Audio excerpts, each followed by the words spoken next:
गुरु भक्ति योग।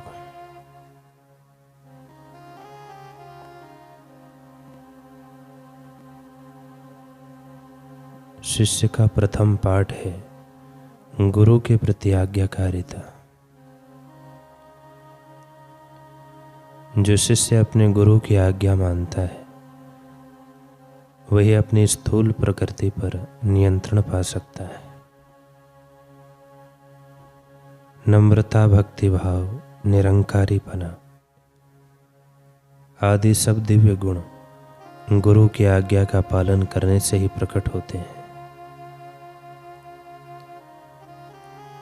गुरु के आदेशों में शंका नहीं करना या उनके पालन में आलस्य नहीं करना,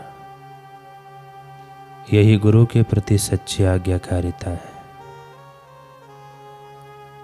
गुरु की आज्ञा का पालन सब कार्यों में सफलता की जननी है। गुरु जो आज्ञा करे वह काम करना और मना करे वह काम न करना, यही गुरु के प्रति सच्ची आज्ञाकारिता है।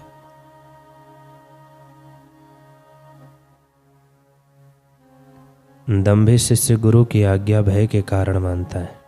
सच्चा शिष्य प्रेम के खातिर शुद्ध प्रेम से गुरु की आज्ञा का पालन करता है। भलाई की एक नदी है जो ईश्वर के चरण कमलों से निकलती है और गुरु के आज्ञा पालन के मार्ग से बहती है।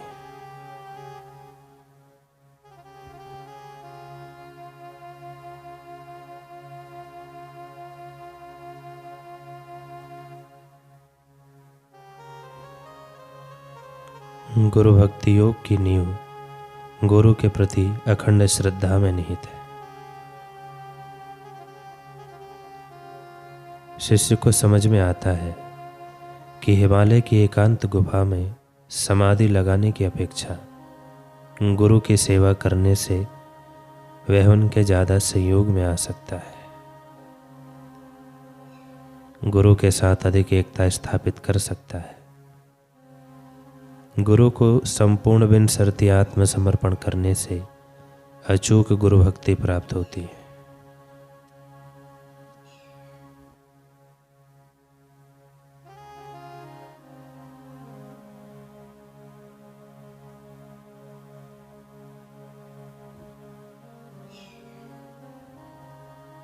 श्रीमद् भगवद गीता के 18वें अध्याय का श्लोक, यत्र योगेश्वर कृष्ण यत्र पार्थो धनुर्धरा।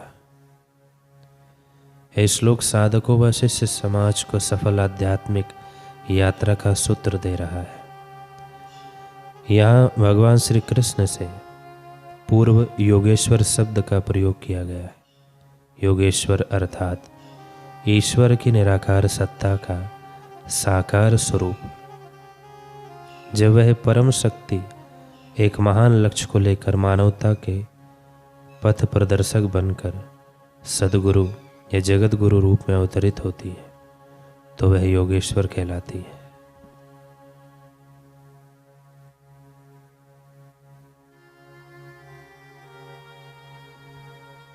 भगवान श्री कृष्ण इसी विषय पर उद्घोष करते हैं कि अपने भक्तों के कल्याणार्थ धर्म की स्थापना के लिए मैं बार बार निराकार से साकार होता हूँ।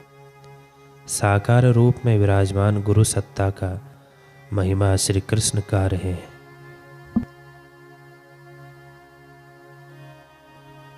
भगवान शिव मां पार्वती से कहते हैं, अत्र नेत्र शिव साक्षात द्विबाहुश्च हरिस्मृतः। हे पार्वती, गुरु ही स्वयं ब्रह्म है। शंकर के समान उनके 3 नेत्र प्रत्यक्ष दिखाई नहीं देते, परंतु फिर भी वे भगवान शिव है। श्री विष्णु के समान उनके 4 हस्त नहीं हैं, किंतु वे इस धराधाम पर 2 हाथों वाले विष्णु ही हैं।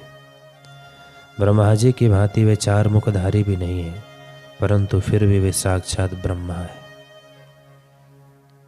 सद्गुरु के इसी ईश्वरी स्वरूप का साक्षात्कार हर युग में शिष्यों ने अपने अंतर्घट में किया है। अतः समय समय पर वही परम सत्ता योगेश्वर रूप में, गुरु रूप में धरा पर प्रकट होती है। गुरु रूप में आकर अज्ञानता में पड़े समाज को ज्ञान प्रदान कर उन्हें परम लक्ष्य की ओर वही गुरु सत्ता अग्रसर करती है। सद्गुरु ही साक्षात योगेश्वर है। श्लोक में जहाँ भगवान योगेश्वर श्री कृष्ण कहकर संबोधित किया गया है, वहीं अर्जुन के लिए कहा गया है कि पार्थो धनुर्धर, अर्थात केवल अर्जुन नहीं, धनुर्धर अर्जुन, क्योंकि धनुष से ही अर्जुन की गरिमा है। गांडीव रहित अर्जुन तो मोहग्रस्त है, विकारग्रस्त है, निराश है, उत्साहहीन है।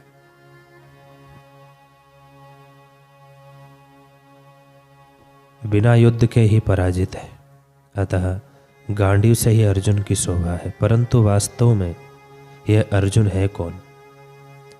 अर्जुन कोई और नहीं, अध्यात्म पथ के राही एक साधक शिष्य का यह प्रतीक है। अर्जुन का जीवन संघर्षों से परिपूर्ण था। वह कभी बाहर के शत्रुओं से तो कभी भीतर के मोह आदि विकारों रूपी शत्रुओं से घिरा रहता था। धर्म के मार्ग पर बढ़ते हुए सत्य के मार्ग पर अग्रसर होते हुए उसे हर क्षण विपरीत परिस्थितियों से जूझना पड़ता था। इसी प्रकार भक्ति मार्ग पर अग्रसर एक शिष्य के जीवन में भी विपरीत परिस्थितियों की आंधी चालायमान रहती है। उसे भी कभी अपने मन के विकारों, संस्कारों से, कभी बाहरी परिस्थितियों से निरंतर संघर्ष करना पड़ता है। किंतु यहाँ विचारणीय तथ्य है, कौन से शिष्य इन विषम परिस्थितियों को सफलतापूर्वक पार कर पाते हैं? कौन से शिष्य मार्ग की चुनौतियों को चुनौती देकर अपने लक्ष्य तक पहुंच पाते हैं? क्योंकि यह तो प्रमाणित है कि उत्साहहीन, निस्तेज परिस्थितियों से उदासीन हुआ शिष्य कभी मंजिल की प्राप्ति नहीं कर सकता।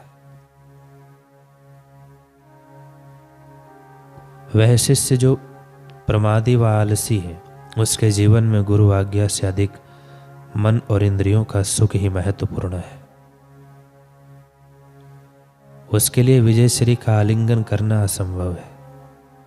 जो शिष्य अपने ध्येय के प्रति, पुरुषार्थ के प्रति बेपरवाह है, उसके लिए सफलता प्राप्त करना तो दूर, भक्ति पथ पर चलना भी दूभर होता है।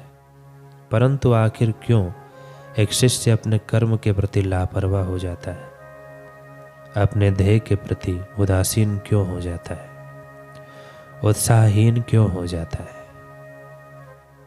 ऐसा केवल तभी होता है जब उसके लिए लक्ष्य की महत्ता या गुरु की प्रसन्नता की प्रधानता कम हो जाती है। क्योंकि कोई भी व्यक्ति किसी वस्तु के लिए लापरवाह तभी होता है जब उसकी दृष्टि में उस वस्तु की कीमत कम हो जाती है।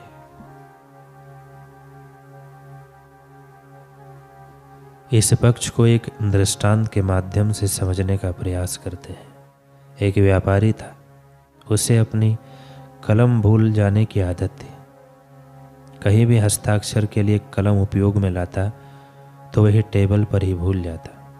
अपनी उसी आदत से वह परेशान था। उसके मित्र ने उसे सलाह दी कि आप एक सोने की कलम बनवा लीजिए और ऊपर एक हीरा भी लगवा लीजिए। व्यापारी ने कहा कि मेरी कलम भूलने की आदत से अगर सोने की कलम भी भूल गया तो? मित्र ने कहा ऐसी बात नहीं होगी। व्यापारी ने कलम बनवा ली। 6 महीने बाद जब व्यापारी पुनः अपने मित्र से मिला तो बड़ी प्रसन्नता से बोला कि अब मेरी कलम भूलने की आदत चली गई। देखो मेरी कलम मेरी जेब में ही है।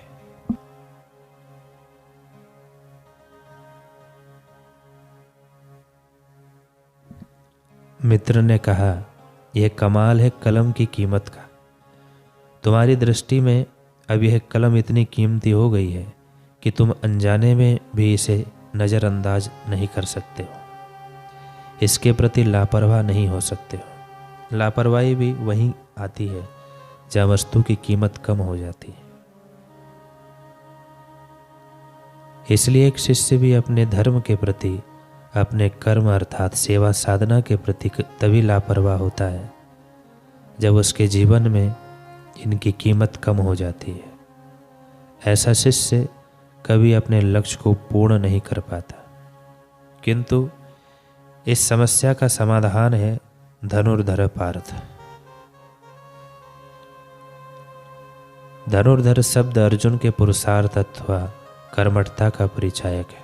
उसी अर्जुन के समक्ष विजय है जो गांडीव से सुसज्जित है, शस्त्रों से लैस है।